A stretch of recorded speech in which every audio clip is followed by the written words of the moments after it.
রমজান শেষ, আপনার আমলনামার খাতা কি বন্ধ হয়ে গেল? ভেবে দেখুন তো, গত ৩০ দিন আপনি যে চোখের পানি ফেলেছেন, যে সেজদাগুলো দিয়েছেন, সেগুলো কি কবুল হয়েছে, নাকি ধুলোর মতো বাতাসে উড়িয়ে দেয়া হয়েছে?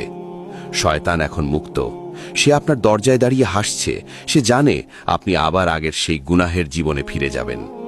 কিন্তু যদি আমি আপনাকে বলি, মাত্র ৬টি দিন আপনার পুরো জীবন বদলে দিতে পারে, এমন এক সুযোগ যা হাতছাড়া করা মানে নিজের পায়ে নিজে কুড়াল মারা। আপনি কি তৈরি এই মহা বিস্ময়কর রহস্যটি জানতে? এখনো কি মসজিদের সেই প্রশান্তি অনুভব করেন, নাকি রমজান যাওয়ার সাথে সাথেই হৃদয়ে এক অদ্ভুত শূন্যতা ভর করেছে? আমাদের সমস্যাটা ঠিক এখানেই। আমরা রমজানের মুসলিম হয়ে যাই, কিন্তু আল্লাহর গোলাম হতে পারি না। রমজান শেষে আমরা এমনভাবে ইবাদত ছেড়ে দিই যেন আল্লাহ শুধু রমজান মাসেই ছিলেন, বাকি 11 মাস তিনি আমাদের দেখছেন না। এই অবহেলাই কি আমাদের জাহান্নামের পথে নিয়ে যাচ্ছে না? মানুষ ভাবে রমজানে অনেক ইবাদত করেছি, এখন একটু বিরতি দরকার।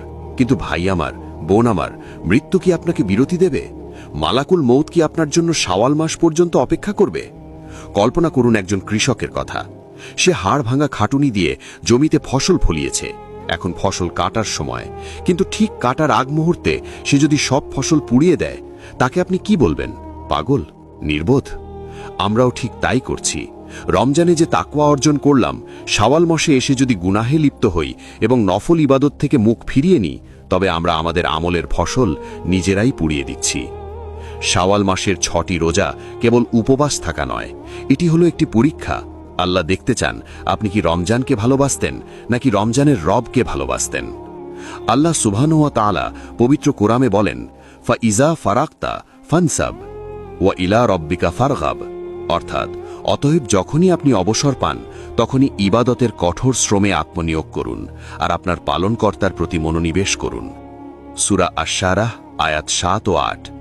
আল্লাহ এখানে বলছেন না যে বিশ্রাম নাও, তিনি বলছেন একটি ইবাদত শেষ হলে আরেকটি ইবাদতে ঝাঁপিয়ে পড়ো। শাওয়ালের এই 6টি রোজা হলো সেই ঝাঁপিয়ে পড়ার প্রথম ধাপ। রাসূলুল্লাহ সাল্লাল্লাহু আলাইহি ওয়াসাল্লামের একটি হাদিস আপনার গায়ের পশম খাড়া করে দেবে। সহিহ মুসলিমের হাদিস, প্রখ্যাত সাহাবী আবু আইয়ুব আনসারী রাদিয়াল্লাহু আনহু বর্ণনা করেন, রাসূলুল্লাহ সাল্লাল্লাহু আলাইহি ওয়াসাল্লাম বলেছেন, যে ব্যক্তি রমজানের রোজা রাখল, এরপর শাওয়াল মাসে 6টি রোজা রাখল, সে যেন সারা বছরই রোজা রাখল। একটু চিন্তা করুন, মাত্র 6টি দিন, আর আমলনামায় লেখা হবে পুরো 365 দিনের রোজার সওয়াব। গণিতটা কি বুঝতে পারছেন আল্লাহ কতটা দয়ালু? আপনি 30 দিন রোজা রাখলেন, আল্লাহ সেটাকে 10 গুণ বাড়িয়ে 300 দিন করে দিলেন। আর শাওয়ালের 6 দিনকে 10 গুণ বাড়িয়ে 60 দিন করে দিলেন, মোট 360 দিন। সুবহানাল্লাহ! আপনি খাচ্ছেন, পান করছেন, ঘুমাচ্ছেন, অথচ আপনার আমলনামায় রোজার সওয়াব লেখা হচ্ছে। কখনো কি ভেবেছেন কেন ঠিক 6টি রোজা, কেন 5টি বা 6টি নয়? ইমাম ইবনুল কাইয়িম রাহিমাহুল্লাহ বলেছেন, ফরজের পর নফল ইবাদত হলো সেই ক্ষতস্থানের ব্যান্ডেজ বা ড্রেসিংয়ের মতো, যা ফরজের ভুল ত্রুটিগুলোকে ঢেকে দেয়। আমাদের রমজানের রোজায় কি কোনো ভুল ছিল না? আমরা কি অনর্থক কথা বলিনি? আমাদের নজর কি এদিক ওদিক যায়নি? এই 6টি রোজা হলো আপনার রমজানের রোজার ভুল সংশোধন। এটি আল্লাহর দরবারে একটা সিগন্যাল যে, হে আল্লাহ, আমি আমার সর্বোচ্চ চেষ্টা করেছি।